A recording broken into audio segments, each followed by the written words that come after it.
So apparently it's a good thing if you're going to be presenting, bring your laptop to the menu. I did not, so. Hi, I'm Marv White. This is the Hackinabox. This is my silly little Raspberry Pi project. Who am I? I'm the lead information security engineer for IDENT Solutions in Farmington, Utah. I am the one-man army of security for my company. Letters behind my name, I'm one of the chief cat herders of DC 801 and did 801 Labs Hackerspace in Salt Lake City.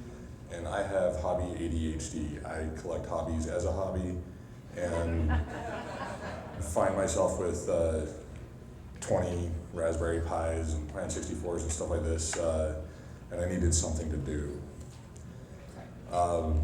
Which leads into this. Why did I do this? Several years ago when I was studying for the CEH, it was my first exposure into the pen testing world. I'm a blue team guy. Normally I don't work a lot on the offensive side, and I wanted to come up with a lab to test this stuff out and learn and practice. And for various reasons, I ditched the things that make sense and then went with these Raspberry Pi things.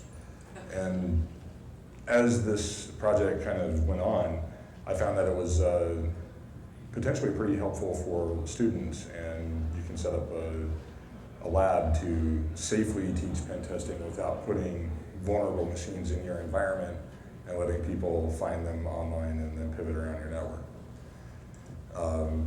And I had no idea what was going on when I started this. One thing kind of led to another, and then people got more interested. People got more interested than I did, but I just pushed through and built out my project, and now I talk about it for some reason. I'm not entirely sure why. So originally, I was going to set up a VMware Zen hypervisor on some old hardware I had lying around my house. And at the time, the machine that I had lying around used DDR2 RAM that was super expensive, and I didn't feel like paying $500 for 8 gigs of RAM or something like that, what it was that day. So I started looking around for other options, and then I found out about Metasploitable. Metasploitable is a VM that is a victim service that you can use to learn Metasploit and learn the pen testing stuff. And so that's originally what I wanted to do, is run that Metasploitable VM, run maybe a Kali VM to attack from, and have everything kind of all in one. And then I started buying Raspberry Pis, or people started giving me Raspberry Pis, and I just collected a ton of them. So I started thinking, why don't we use these? They're cheap, they're all over the place. I had a bunch and wanted to do something with it. And then I wanted to keep everything kind of, again, all in one spot, one place. So, all right, let's throw it in a box. And with the setup that I eventually came up with, everything was easy to power, self-contained, and more importantly, isolated from any environments that you bring it into. Which, as the security guy, I'm always telling people, maybe you don't want to plug that little toy into my corporate network. I don't want you getting owned and then everyone else getting owned as well. So, step one, have a hole in the box. I just bought a toolbox and threw everything in there, and then found that I couldn't power it, so I had to carve a hole in it. The displays that I used, the first one was just like a $80 TV from Walmart, and it just happened to fit exactly in the lid of the Harbor Freight toolbox that I used. And so I could just snap it in, and that was kind of fun. But then powering it was kind of a thing. A giant wall word is ugly. grabbed a couple of Raspberry Pis in cases, Velcroed them together. The ultimate monitor that I used was a gaming display, little HDMI USB powered monitor. It didn't fit as nicely, so I just grabbed some industrial standard Velcro and slapped it in there. USB power supply was in there, and then I had some tackle box tubs lying around, threw it in there, so I had places for SD cards. And back in the days when I only had a couple of locks and lockpicks, I threw all my lockpick stuff in there too, but that's changed since. This is kind of what it looked like beginning. A giant wall wart, all of the power supplies for the Raspberry Pis, everything cabled together. I was using a little switch as well to network the Raspberry Pis together, and it was unwieldy and unmanageable. And then that gives me angst and anxiety to this day. I can't stand those things. And this was the original TV display that was in there. Just Walmart 19-inch. It's like 720p TV. And it worked pretty good. But the big thing was powering it was kind of a pain, and having the power supply in the toolbox banging around, I was always afraid it was going to bust the TV, so I had to come up with something else. And this is kind of how everything evolved over time. I got rid of the TV and then found the games monitor. It's like 4 times as expensive, but it worked really well for that use case. I was using a little 4-port Ethernet switch so the Raspberries could talk to each other. Again, didn't like the wall wart and powering it. So I started doing some ad hoc Wi-Fi stuff. Then all my friends with de-author tools decided to make that not super great. So then I stole a network cable from the hackerspace, and because never buy network cables, they're free everywhere, just grab them. So I just made a cross. Property. So just made a crossover cable and networked that way. At one point, with all the little devices I had, I wanted to make multiple victim servers because I had Pine 64s and Jaguar boards and the bunch of Raspberry Pis, just all these things. And then the Windows 10 IoT release for the Raspberry Pi was really interesting to me until I started playing around with it. I was hoping that you could run like a IIS server or something on it. You can't really. It's more like a sensor that you have to control from a Windows 10 machine. And so eventually that just got taken out of the kit as well. But I wanted as many different services as possible to attack and try and mimic what a real network looks like on a small scale, with varying amounts of success. So what it looks like today, cleaned everything up. I've just Velcroed all the tools in there. You can see the hole that I cut out to power it. These little toolboxes that you get from Harbor Freight are great because you can kind of make them, they're modular, you can make them do whatever you want. And the top of there, you can see a little Wi-Fi router that I have that was in there. That was one of the things that I did. It's a little GI something or other. You can have a lot of fun with those. As an aside, you can make your little pineapples out of them, things like that. I used that for a while as well, but I ran into a lot of problems with that. Just the throughput wasn't very good, and they're not really designed for things to talk across it. They're more designed, you plug it into your hotel or things like that, just to give yourself Wi-Fi without having to pay other rates and whatnot. It wasn't super reliable, so it got taken out of the final version as well. But if you can find those little routers, they're fun hack projects in and of themselves. And that's the games display. That's a sweet little monitor. It's like a 15-inch display, and it's 1080, and that was a great find, particularly because of the USB power. And there were some other options as well. Games doesn't make this display anymore, and the replacement of it's super, super expensive. But AOC makes one, and I think I've seen Acer or something like that have a few of these that are little USB powered displays. And that the USB power is really key because you can just plug everything into one like charging station, as long as the charging station has enough amps to actually run everything. And that was one thing I actually had to do, is I went through 3 or 4 different various chargers just to find one that would work, because you could brown out the charger really easily when everything boots up. Plug 3 things in and everything dies. Raspberry Pi 3 is what we have today, the 3B or whatever it is. It's got like 3 or 4 times more powerful than the Raspberry Pi 2, and Raspberry Pi 2 was the first one that this would actually work on. Kali on the Raspberry Pi B was just absolutely useless. You couldn't do anything with it.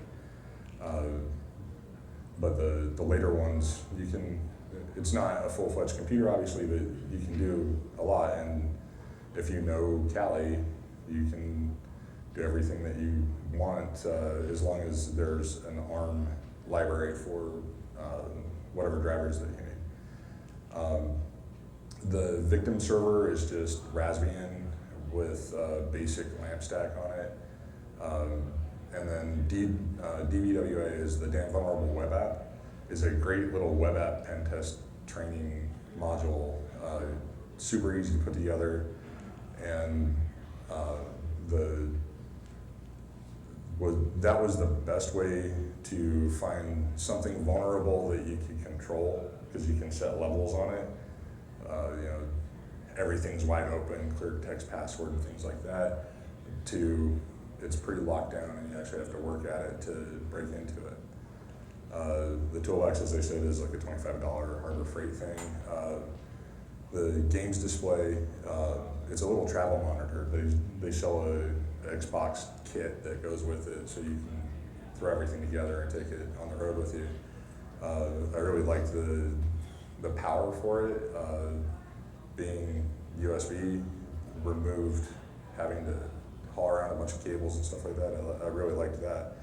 And then I used the Anker USB chargers, and those were absolutely the best. They had plenty of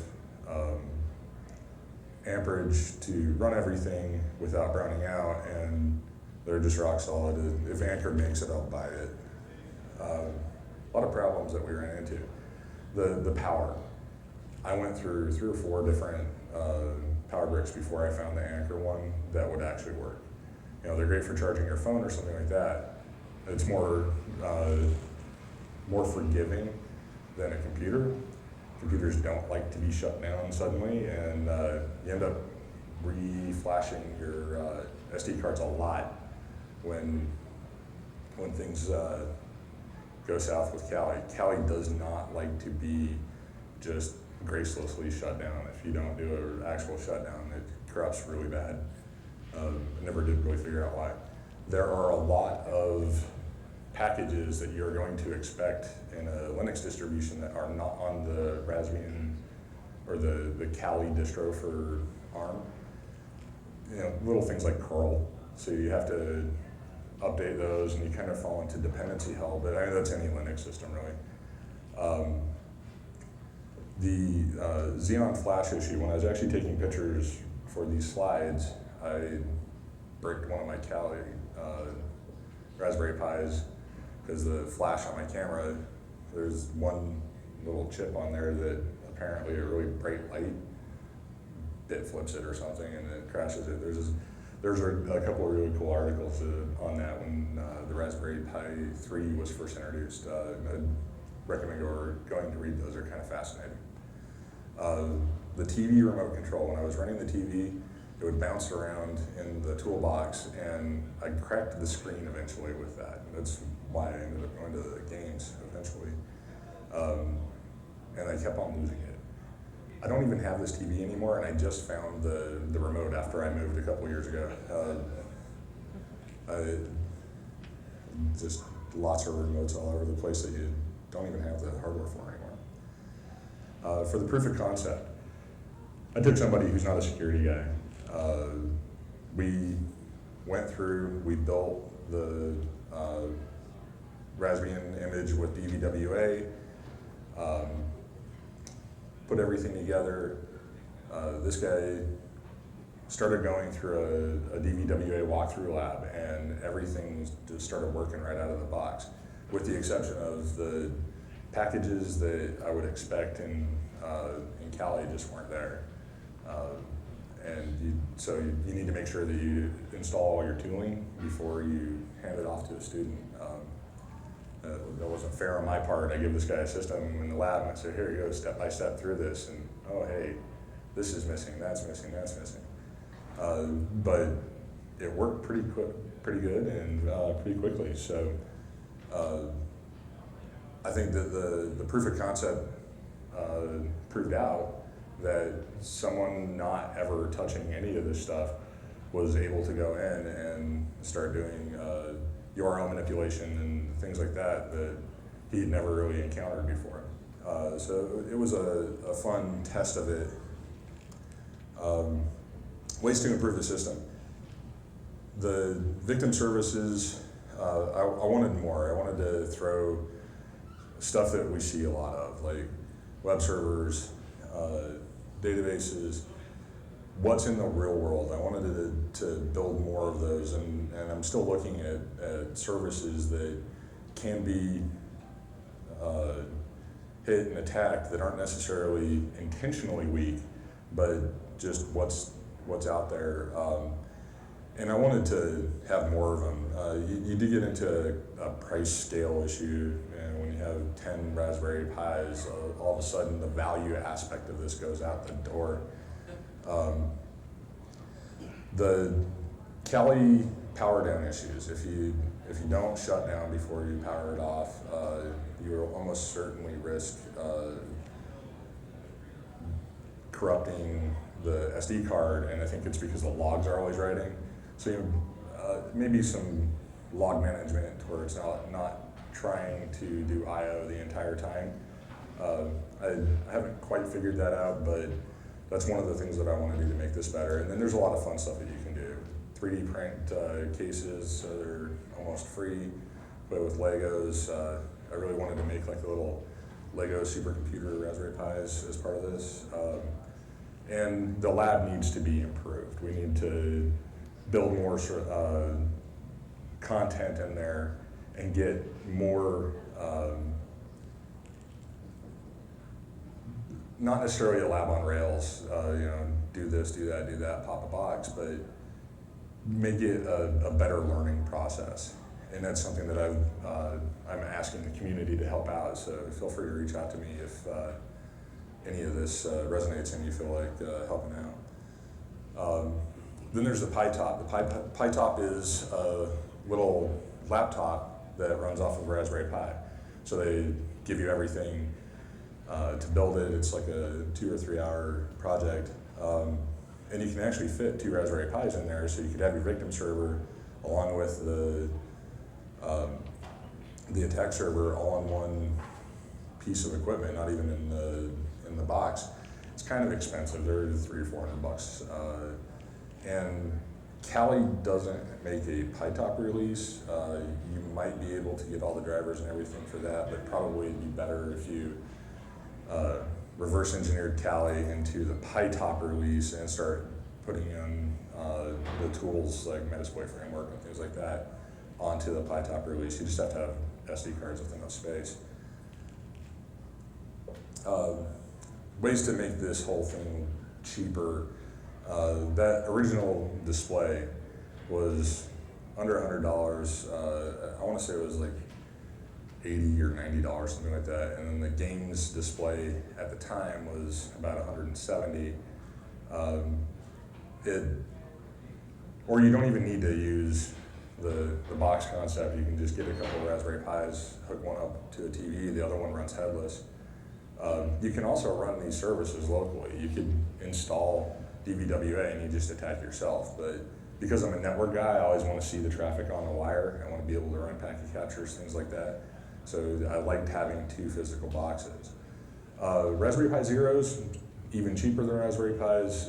It's kind of the original dongle hell though, because you have to get the little, not quite micro USB to micro USB adapters in order to power it and to connect things to it. They're not super powerful. You might be able to use it though for the victim server. You would never want to run Kali on it.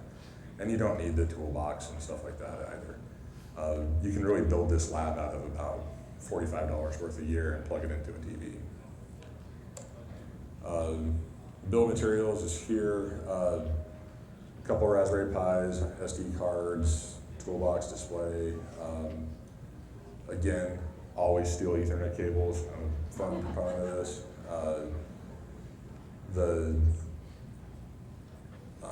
The original build cost was under $300, and then the games display took that up. There's ways to make this cheaper and a little more accessible. But the very distressing thing is that I started this like 4 years ago. Now you can go buy a laptop for $200 and do all this on a single laptop. But it's not nowhere near as fun. And then you don't have a Raspberry Pi that you can turn into a RetroPie later. Software is pretty easy. Raspbian and LAMP stack is your victim server. The Kali ARM distro for the attack server. DVWA. Support these guys. All these projects are open, and they're really great for training. I can't thank DVWA enough because it gave me something that I could attack, and not being the red team guy, I didn't have a good idea of how to set something up to make it intentionally vulnerable, other than going and finding like Sugar CRM, which is notoriously awful, and setting that up. And there's other projects as well to look at, like the Metasploitable VM. I'd really like to take everything that makes the Metasploitable and then throw it on Raspberry Pi as well. I have to thank these guys, Pope from DC801 and Grifter.